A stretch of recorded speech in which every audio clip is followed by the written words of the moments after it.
खबर यह है, सदन की कार्यवाही शुरू ठीक 11 बजने के साथ ही जबरदस्त हंगामे के आसार और 12 बजे यानी अब से ठीक 1 घंटे बाद अविश्वास प्रस्ताव को लेकर चर्चा शुरू हो जाएगी। तुष्टीकरण क्विट इंडिया, प्रधानमंत्री का यह बयान। लोकसभा राज्यसभा की कार्यवाही शुरू, तस्वीरें इस वक्त आपके सामने हैं। And highly impactful, persuasive aggression inside the court. हमारे अध्यक्ष in parliament. आप कोई चीज को बुरा लगे तो एक्सपांड कर देते हैं, Question लेकिन number वो फिर 261 रीलोड हो जाता है, अपलोड हो जाता है। तो आपका अधिकार की कोई मान्यता नहीं दिया जाते, आपके अधिकार की कोई मान्यता नहीं दिया जाते। ये घोर अन्याय से संसदीय परंपरा को धज्जियां उड़ाए जा रहे हैं। आप खुद हटाने के लिए आदेश दिए थे, लेकिन वो आदेश का मान्यता न देते हुए फिर दोबारा सारे फिजूल इल्जाम हाउस को मिसलीड कर रहे हैं। राहुल गांधी कांग्रेस को माननीय लगाते हुए सदस्य, फिर रिलोड कर दिया माननीय गया, सदस्यगण, फिर अपलोड कर दिया गया। एक मिनट। सभापति पर जो बैठते हैं उनको स्पीकर की पावर होती है, उनको निर्णय करने का अधिकार है पूर्ण रूप से, और ये अधिकार सभी सदन ने दिया है, नियमों की प्रक्रियाओं के तहत दिया है। अध्यक्ष कोई निर्देश नहीं देते, जो सभापति पर बैठता है उसको पूर्ण अध्यक्ष की पावर होती है। No Khagen Murmu sir, start question number 261। माननीय अध्यक्ष महोदय, उत्तर पटल पर रखा हुआ है। नहीं चलाना चाहते,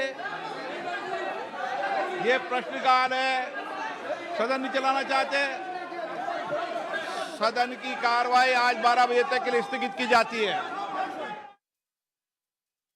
शुरुआत के साथ ही ठीक 2 मिनट बाद, क्योंकि सदन में हंगामा होने लगा और ये कहा गया कि नियमों के हिसाब से संसद नहीं चल रही है, और ऐसे में ओम बिरला को आपने सुना, उन्होंने कहा कि अध्यक्ष का अधिकार सभापति के पास है, और ऐसे में जो भी फैसला हम लेते हैं, जो भी आदेश हम देते हैं, वही लागू होगा। इसी बीच में लोकसभा की कार्यवाही को दोपहर 12 बजे तक के लिए स्थगित कर दिया गया है। हालांकि राज्यसभा की कार्यवाही इस वक्त चल रही है, लेकिन अविश्वास प्रस्ताव जिस पर चर्चा की शुरुआत 12 बजे होनी है, और लगभग ये कई घंटे तक चलने वाली बहस, जिसमें सबको समय अलॉट कर दिया गया है। 12 बजे तक लोकसभा की कार्यवाही स्थगित हो चुकी है, और रिज्यूम होने के साथ ही नो कॉन्फिडेंस मोशन पर चर्चा की शुरुआत हो जाएगी। राहुल गांधी भी बोलेंगे, और उससे पहले जब अविश्वास प्रस्ताव पर स्टेटमेंट शुरू होंगे तो कई ऐसे मंत्री हैं जो उस पर बोलेंगे, अपना जवाब सामने रखेंगे, और उसके बाद चर्चा आगे जारी रहने वाली है। लेकिन फिलहाल लोकसभा की कार्यवाही स्थगित हो चुकी है।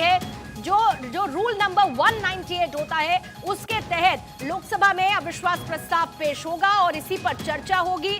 लगभग मिनिमम अगर आप कहें तो 50 ऐसे विपक्षी सांसद हैं जिनका सपोर्ट होना जरूरी है, और वो सपोर्ट था, जिसके बाद विपक्ष ने नो कॉन्फिडेंस मोशन का जिक्र किया। लेकिन प्रधानमंत्री मोदी का देखिए बयान, इंडिया नहीं घमंडिया है, ये प्रधानमंत्री ने कहा बीजेपी संसदीय दल की बैठक में, और उसके साथ क्विट इंडिया का भी जिक्र इस विपक्षी गठबंधन के लिए प्रधानमंत्री ने किया है। और आइए सीधा इस वक्त ऑन ग्राउंड चलते हैं, तब तक राज्यसभा की तस्वीरें आपके सामने भी हैं। आनंद मेरे सहयोगी इस वक्त मेरे साथ बने हुए हैं। आनंद, देखिए लोकसभा की कार्यवाही तो शुरू होते ही स्थगित हो गई 12 बजे तक के लिए, लेकिन जो बड़ी पिक्चर है, लार्जर पिक्चर है, वो 12 बजे से सबके सामने होगी, जब अविश्वास प्रस्ताव पर चर्चा की शुरुआत हो जाएगी। प्रोसेस क्या रहेगा, जरा ब्रीफ में बताएं।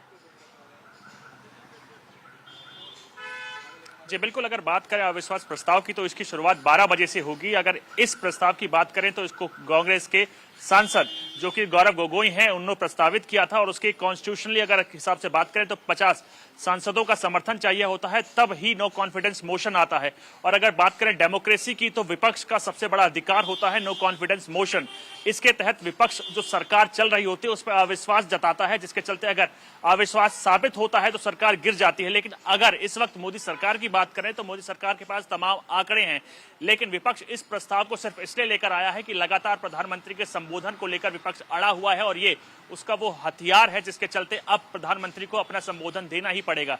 लेकिन अगर बात करें अविश्वास प्रस्ताव की तो इसकी शुरुआत खुद विपक्ष की तरफ से राहुल गांधी करेंगे, और बीजेपी की तरफ से निशिकांत दुबे करेंगे। तो और इस अविश्वास प्रस्ताव में तमाम मुद्दे उठाए जाएंगे, जिसमें से विपक्ष मणिपुर के मुद्दे को लेकर लगातार सत्ता पक्ष पे हावी हो रहा है और अग्रेसिव अटैक कर रहा है। लेकिन अगर बात करें सत्ता पक्षी बीजेपी की, तो लगातार जयपुर, तेलंगाना और जहां जहां बीजेपी की कांग्रेस की सरकारें हैं, उन पे महिला पे सशक्तिकरण या कहें महिला पे जो भी अत्याचार हुए हैं उन मुद्दों को उठाएगा। तो आप समझ सकते हैं सत्ता पक्ष और विपक्ष लगातार इस मौके को पूरी तरह से जोर आजमाइश करेंगे और हर उस मुद्दे को उठाया जाएगा जिसमें प्रधानमंत्री ने कह दिया है कि आखिरी बॉल पर छक्का लगाएंगे। विपक्ष का सेमीफाइनल का मन था, सेमीफाइनल कल हो चुका है और नतीजा सबके सामने। अदिति इस वक्त मुझे स्क्रीन पर नजर आ रही हैं। अदिति, आखिरी बॉल पर छक्का लगाने की तैयारी में प्रधानमंत्री मोदी रणनीति के साथ कल की जो कार्रवाई चली, दिल्ली सेवा बिल पास हुआ, अमित शाह जिस तरीके से अग्रेसिव अप्रोच के साथ नजर आए और उस पर प्रधानमंत्री का ये आज का बयान, सरकार की रणनीति साफ। बिल्कुल, देखिए आज जब संसदीय दल की बैठक हुई उसमें भी प्रधानमंत्री मोदी ने कूट कूट के आत्मविश्वास भरा है अपने सांसदों को। एक लीडर जो लगातार हर मंगलवार जब संसद चल रही होती है, उसके अलावा ना सिर्फ भाजपा के एनडीए की भी बैठकें ले चुके हैं और हर एक सांसद के अंदर कूट कूट के इस बात का विश्वास कि अगर आपके अंदर, आपके चेहरे पर विश्वास नहीं होगा। उन्होंने हंसते हुए ये भी कहा कि ये जो अविश्वास प्रस्ताव है इसके शुरू होने से पहले ये गिर चुका है।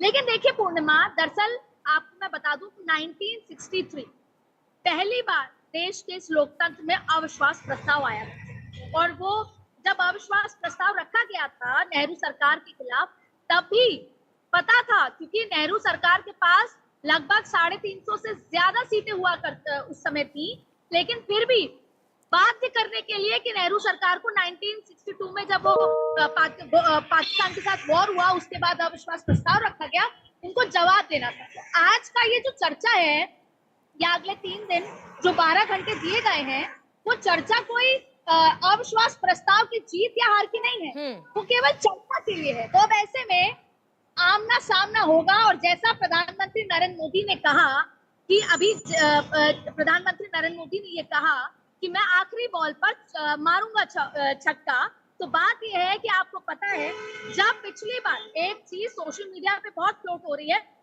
पिछले 12 दिन से, 26 जुलाई जब गोगोई ने अपना प्रस्ताव, अविश्वास प्रस्ताव रखा था, तब से कि मैं आपको शुभकामनाएं देता हूं कि 2023 में भी आप अविश्वास प्रस्ताव लेकर आए। तो भले ही तंज था प्रधानमंत्री मोदी का, पर उस आत्मविश्वास को देखिए कि वो भविष्यवाणी में तब्दील हो गया।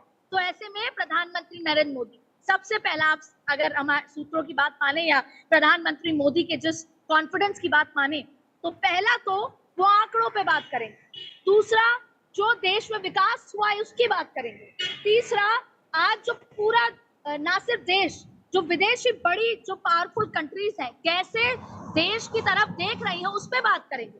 वो उन आंकड़ों पे बात करेंगे, तमाम मुद्दों पर बात करने के बाद वो कांग्रेस पे बात करेंगे, वो INDIA पे बात करेंगे और ये संवाद, वो तुष्टीकरण की बात करेंगे, वो परिवारवाद की बात करेंगे, क्विट इंडिया का जिक्र प्रधानमंत्री ने अपने बयानों में अदिति पहले ही कर दिया है, इमरजेंसी का जिक्र कल अमित शाह ने किया अपने संबोधन के दौरान।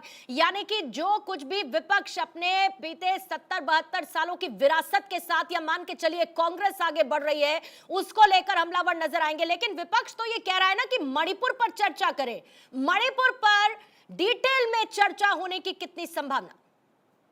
दरअसल अविश्वास प्रस्ताव बहुत सारे मुद्दों के लिए है, भले ही वो मणिपुर को लेकर आए, लेकिन विपक्ष का ये भी शिकायत है कि माइक बंद हो जाता है, तमाम चीजें होती हैं। कल भी जब डेटा प्रोटेक्शन बिल, मैं वहां पर मौजूद थी, डेटा प्रोटेक्शन बिल एक तरफ लगातार जो देश के IT मिनिस्टर हैं वो अश्विनी वैष्णव बोले जा रहे थे, दूसरी तरफ वेल में लोकसभा में लगातार जो गौरव गोगोई के साथ साथ तमाम सांसद, उसके बाद शत्रुघ्न सिन्हा भी आए, उन्होंने हल्के से एक स्टाइल भी खामोश बोला जब लगातार बिल चल रहा था, वो तमाम चीजें हुई।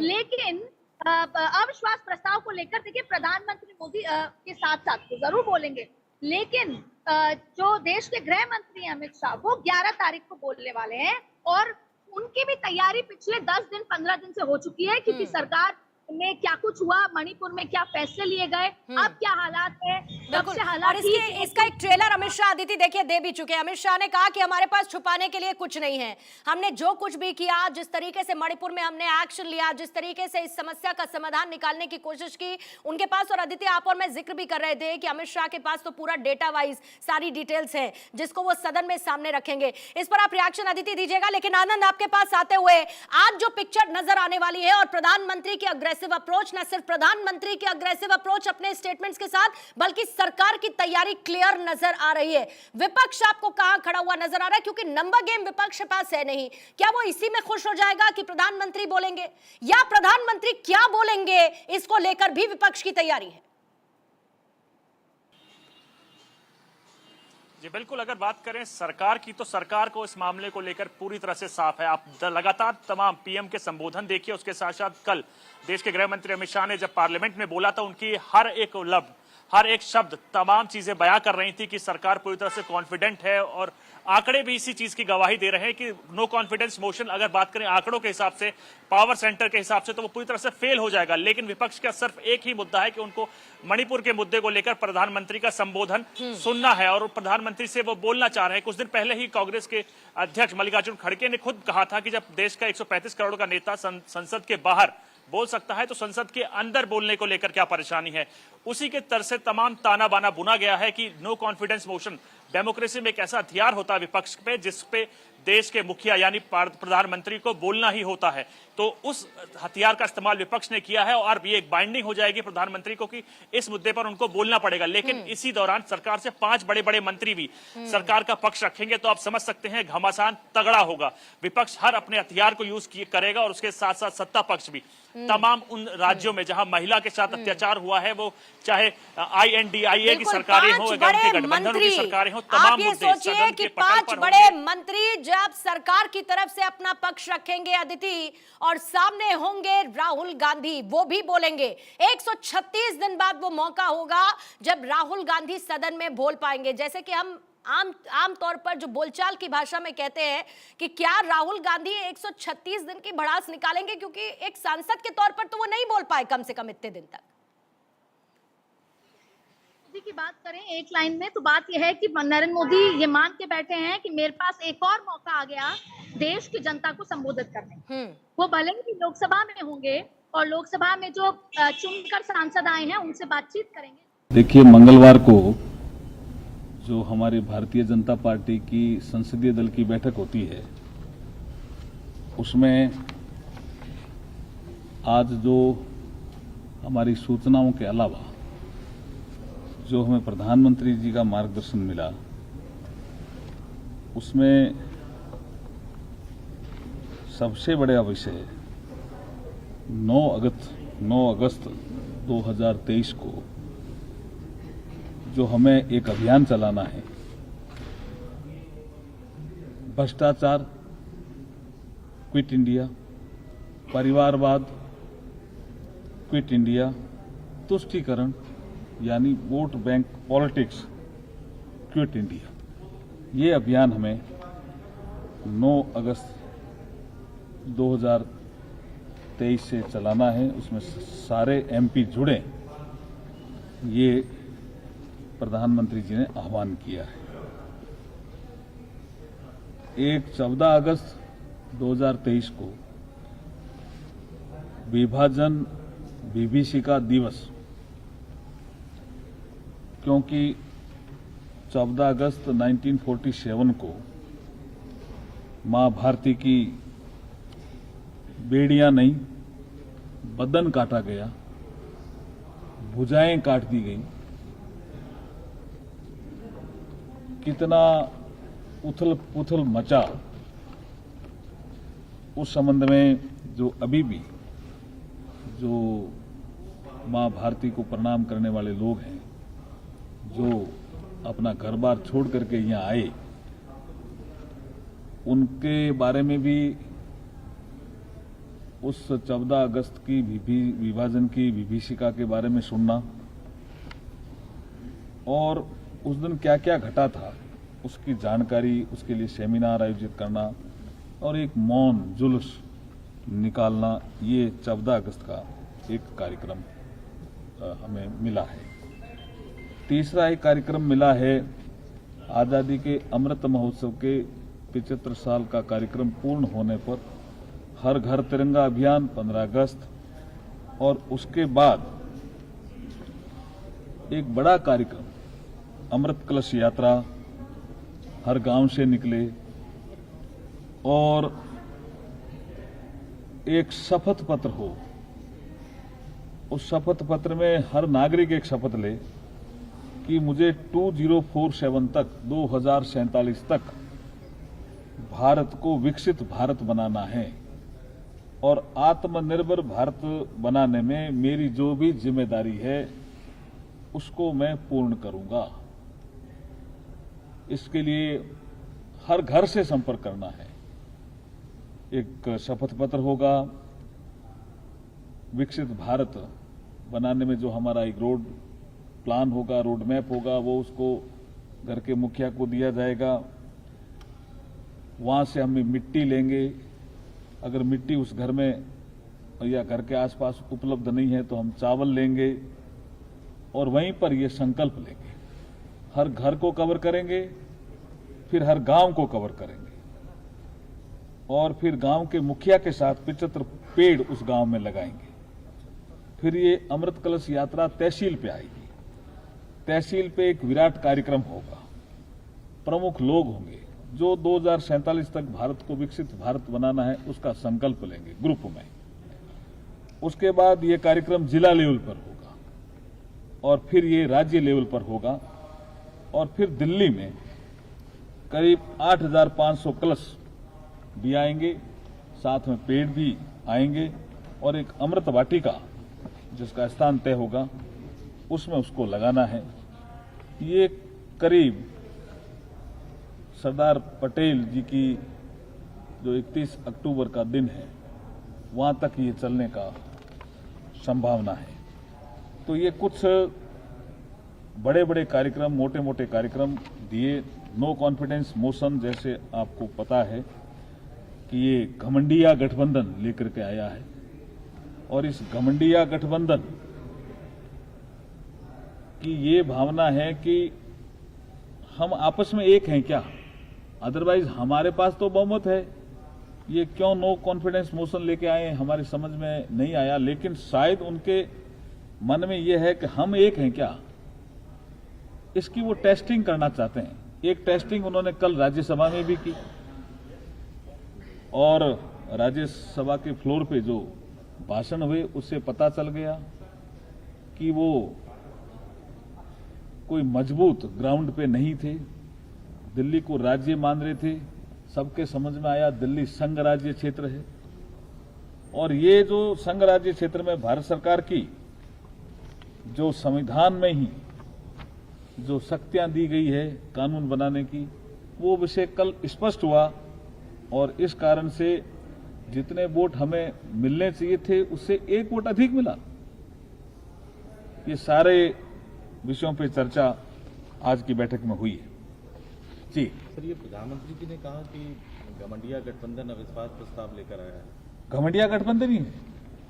Thank you sir. क्या संसदीय दल की बैठक में रणनीति तैयार हुई, उसका जिक्र करते हुए अर्जुन राम मेघवाल, और दूसरी तरफ पीएम मोदी का मार्गदर्शन मिला। ये उन्होंने कहा 14 तारीख को बीजेपी मौन जुलूस कार्यक्रम निकालेगी, 15 तारीख को हर घर तिरंगा अभियान चलाया जाएगा जैसा कि पिछली बार भी हुआ था। लेकिन सबसे बड़ी बात, कल सड़क पर क्विट इंडिया एक अभियान बीजेपी की तरफ से निकाला जाएगा। यानी एक तरफ संसद में घमासान चलेगा तो सड़क पर क्विट इंडिया अभियान बीजेपी की तरफ से निकाला जाएगा। विपक्ष अपनी एकता को टेस्ट कर रहा है, ये भी अर्जुन राम मेघवाल ने कहा है। और इसी बीच में समय घटता जा रहा है, यानी कि 11:20 हो चुके हैं और ठीक 12 बजे